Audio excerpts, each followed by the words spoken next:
Which particular aspects were you not funded for at all? For the current financial year, we have no funding for people smuggling. I beg your pardon? For the current financial year, we have no funding for people smuggling.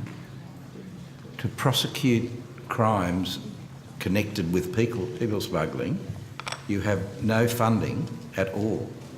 We have no funding in the sense that that's right, no money has been provided for that. However, that doesn't mean we're not prosecuting the cases. We are, but that accounts for a component of the deficit.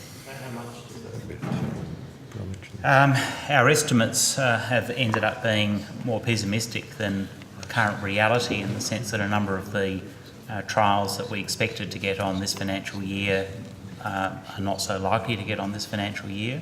So that in dollar terms, I don't have the exact figure, but it'll be in the order of several $1 million unfunded. Yes. So at a time when we saw record numbers of arrivals, illegal arrivals, you were given no money to prosecute cases of people smuggling.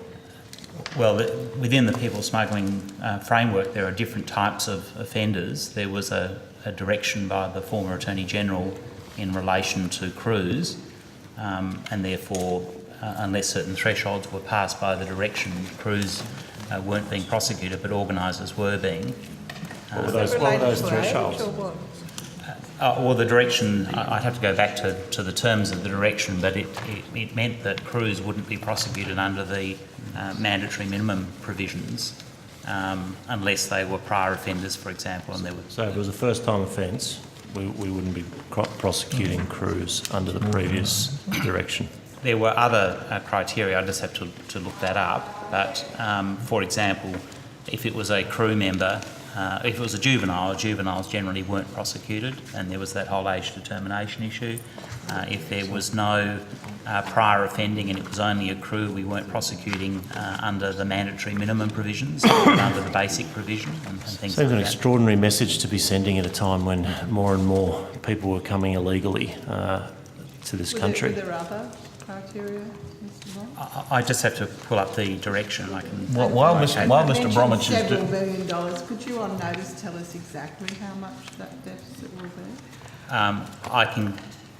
The answer to that question, Well, sorry. I can give you More accurately. as good an estimate as we have. Yes.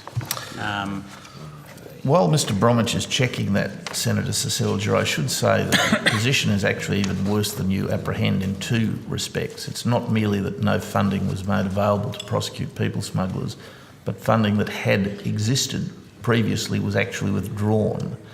And secondly, I know this is incredible, Senator Cecilia, and secondly, the former Attorney General, Ms. Roxon, at a time when the problem was escalating, did make this directive to the Commonwealth DPP not to prosecute people smugglers. How was that directive given? It's given under the Act. The Attorney General may give a direction in relation to a prosecution to the Commonwealth DPP under the Act. I've got the direction. Is it? So, I'll table the direction if you're interested. Yes, Senator That would be Cecilia. useful, thank you. that is quite scandalous. That is quite extraordinary. It was tabled.